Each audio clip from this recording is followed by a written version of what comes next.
In this video, we're going to be installing an MSD Atomic AirForce intake manifold on to our Chevy Corvette Z06. So this is the LS6 engine, but we want to squeeze a little bit more power out of it.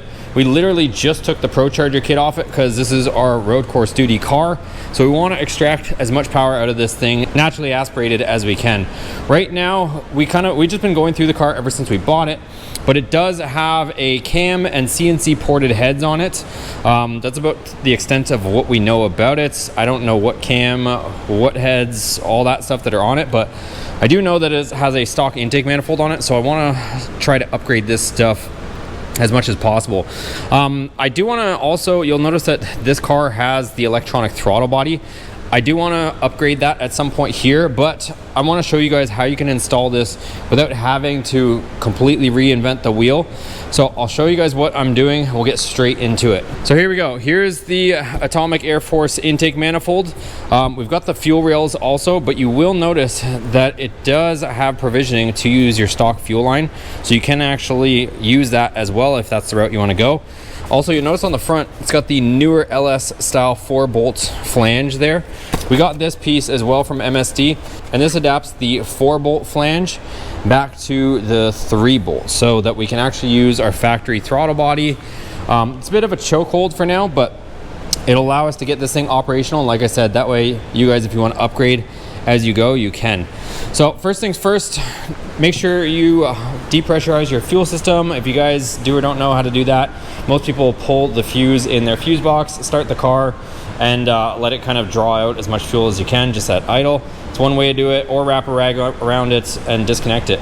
You will need quick disconnect tools so you can actually pop it off. So I'm going to disconnect mine right here at the hard line. We will be doing a fuel system upgrade as well here shortly, but I just want to focus on the intake manifold on this video. So I'm disconnecting it here, and we're going to use Earls quick disconnect fitting. It's going to give us a -6 that we can go over to our fuel line. So here's the Earls piece. I'll link this down below for you guys. This is going to convert it to a -6 for us, and then that will get us over to our fuel line. I also got to make a crossover tube, and we can do that. But first things first, let's go ahead and get the old one unbolted. I'm sure you guys are familiar with that process, but it's a series of 8mm head bolts all the way along. Also, I'm going to take my fuel rail off with my injectors. We have the upgraded Excel 90-pound injectors on here from when we were Boost, but we're going to leave them on here. That way we could go E85 and have enough fuel, hopefully, to run E85 here on the near future. All right, so intake manifold is off, and what I did was I just separated my fuel rail assembly from my old intake manifold. And what you're gonna have to do is there is a multitude of map sensor ports that you can choose from. So mine was originally on the back. I'm gonna choose here, but there is multiple other options depending on where your factory map sensor is located. So here, there's one over there, but I'm gonna go right here. What you do have to do is drill a 1/8 hole just to open up the port, because they are sealed because they don't know which one you're going to use. So I can drill that out with a 1/8 bit. They do recommend to, disassemble it. I'm going to see if I can drill the hole with extracting the plastic outwards. So I'll do my best to do that, because this thing has a whole plenum in there. So you have to separate the two. So they tell you that you can separate it. You'll notice the bolts here that allow you to separate the two halves if need be.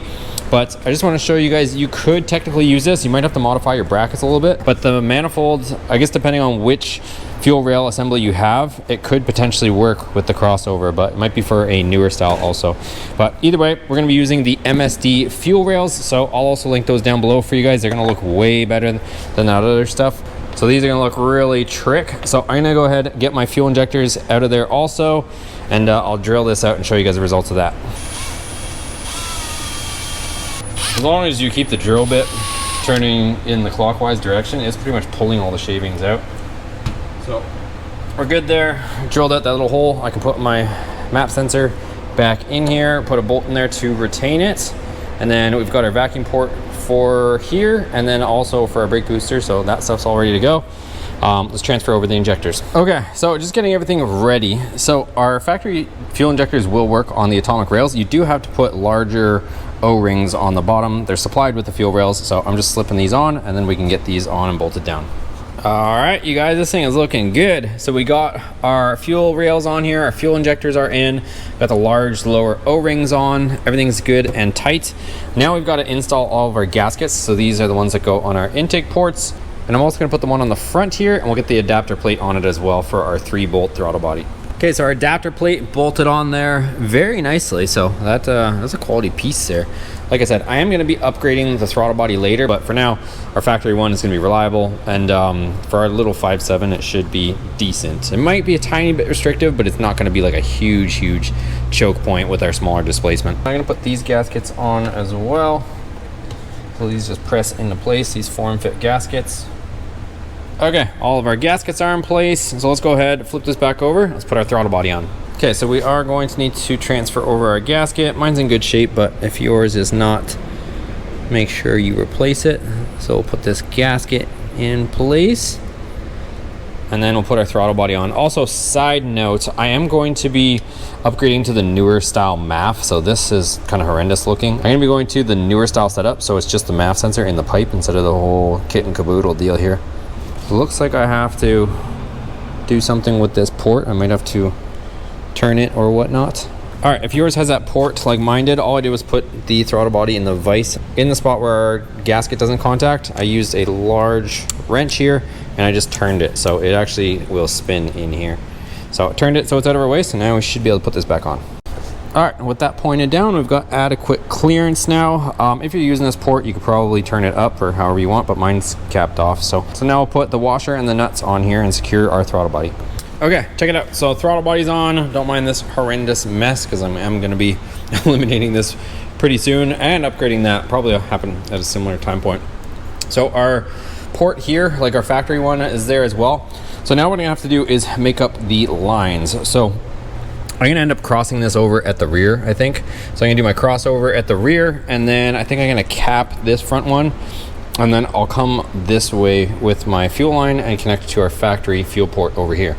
But we can start getting that stuff in place. Let's go just place this onto the vehicle and we'll see how it's looking. All right, so it's gonna be a tight fit, you guys. So behind the cowl is going to be extremely tight getting through there. I popped the throttle body back off just so I could clear because the motor was kind of getting into our power steering on the Corvette platform. Also, you'll notice here, so I wanted to show you guys this first before I actually did anything. The front crossover tube here for our steam ports, it gets in the way. As you can see, it's kind of sitting on it. So I just want to pop this back out of there. I just wanted to double check that it would in fact hit. We've got the Earls steam port kit, so we're going to install that on the front. I've already got it on the rear, and actually our hose comes to here. So let's install the front steam port kit, and then we should be able to get this back down. So here is the Earls steam port kit. So it comes with a little crossover tube, and it comes with the hose to connect it. So I'm going to get all these on here, and I'll show you guys what it looks like. All right, so I've got the Earls steam port kit here. So you'll see that it loops them together, links them together, and then you can angle this wherever you want. You can swivel these around. I've got this one coming out the top, so it's gonna exit here, but I can always take this one and put it in here, so you can flip them whatever way you want. So I'm gonna try it like this. Hopefully this does not get in the way. I might have to rotate this. We'll find out if this is sitting too high. Worst comes to worst, hopefully I can rotate this inside there, aim it a little bit more downwards for our PCV, but let's see what happens. Oh, hell no. Bro, that's a little guy, but still. Fuck no. What? Where is he at? He's coming to the shop? Yeah, I don't know when, but hold. His name's Ryan. What did he say, Ryan? I don't know if he's coming now. Dude, I walked up and I was like, I grabbed my camera and I turned around and I was like, is there an extension cord on the ground? And I was like, what the fuck is that? I don't know, dude. I mean, he could have came in through the, like, I don't know, like one of the... It's just a black racer at least, so it's not poisonous, but... Dude, how the hell do you... Typically, you, like, either grab them right from the edge of the tail and just walk them out. Alright, do it, I'll film it. Or you can grab it right behind the head. You're like, I'm too much of a scaredy cat. Dude, I hate snakes. I can't stand snakes. Snakes are like a no-go with me. I don't want to... Ryan has pet snakes, so like he'll come out and just be like, oh, what's up? And just grab it. Hell no. Dude, if it was my way, I would have that torch going right now. I don't want to freaking let him out of sight because I don't want him to like disappear on us. All right, so Snake is gone, so now I can focus on work again. So I spent some time on this, and obviously you can see that I split the top and bottom half. And I'm gonna show you why. So a couple reasons. I took it apart just so it was easier to see what I needed to clearance. So if you do have a LS1 or LS6 water pump, which that's what I have, I literally just bought this one. So had it been old, I might have upgraded it, because in the instructions it tells you to upgrade to the LS2 style, and it doesn't have this bolt that you have to clearance. But if you do, essentially you're gonna see what I had to do here. You're never gonna have to necessarily take off that bolt, but I ground down this bump, and then I put some blue Loctite on this, installed a Allen head bolt, and then I ground it down so that there's, you know, next to nothing left of it, and now it clears. The other thing I spent some time doing, I wanted to run the Earls steam port kit, not only in the front, but also in the back. So what I had to do is shave down the corners. If I lift this up and out of the way, you're gonna see here, you're pretty much gonna have to follow the profile of your cylinders on the valley and match that profile, so on both sides.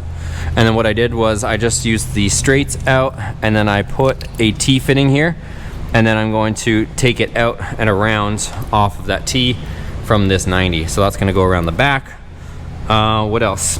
The other thing I did is the way I'm gonna show you guys the fuel rails, I'm not gonna have to cut anything on the firewall. So we've got the shorter engine mounts in here, and so we're not gonna have to cut anything from the firewall. If we do decide to go to a return style setup later, we might have to cut the firewall. A lot of people end up taking a little bit out of this bump right here, because this fuel rail actually sits a little bit further back than that one. That way we can actually get it fitting into the back. But for now, I'm just gonna cap the two rears, and we're gonna run a returnless setup. So anyways, that's about it. You can see the inner workings of this intake here and the long runners.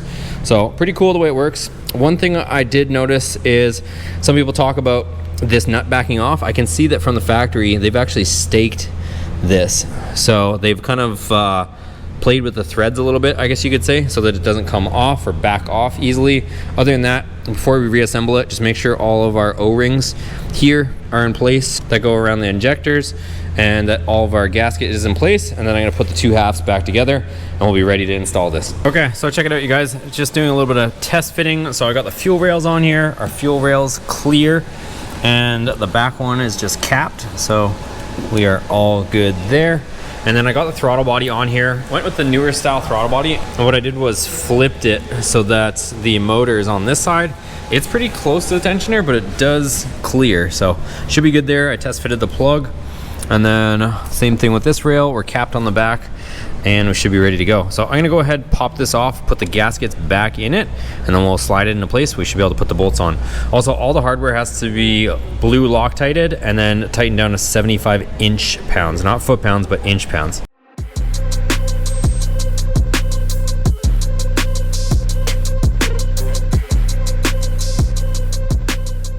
All right, so here's what it looks like under the hood, and this thing looks so good, you guys. Also, you'll notice that we did change out to Holley's tall valve covers and the newer style coil packs as well. But on the intake itself, I didn't have to do any cutting or trimming in the back, so I didn't cut out any of the firewall. You can see there we've got sufficient clearance with those 3/8 shorter Hinson engine mounts. And then, like I mentioned, I ended up capping the ends of each rail. I put the crossover here, and then I put a T-fitting here. We're still running a returnless setup. So then my feed line comes through here, all goes to the factory hardline connection. We use the Earls quick fit connector there. And then we've got the newer, this is an LS3 throttle body. And I just used a cheap, like $25 adapter harness off of Amazon, plugged right into my factory harness, and then we got it all tuned. So everything's working great, you guys. After you heat cycle the engine, make sure you go back and retorque all your bolts, because you will find that some of them will work themselves loose after everything kind of gets conformed to your engine itself. So I had to go back and I torqued them several times, and I managed to get some turns out of them even after doing so. But really happy with the way this works. So we originally were pro charged, and now we're just naturally aspirated, and this thing still screams. There was over 100 entries in Grand Champion, and we finished around 13th or so against some cars that had full sequentials, fully built engines, and the like. So overall, really happy with the setup. I will show you guys this too. This comes really close, the connector, on here, but it never touched all weekend on running this thing really hard. So everything's working good. I'll link everything that we use down in the description below. Make sure you give this video a thumbs up before you take off. Hit the subscribe button, and also check out the other videos on the channel for more Corvette content. We got a ton of stuff on this, from doing complete aero, hood vents, all sorts of stuff. We'll see you guys on the next video.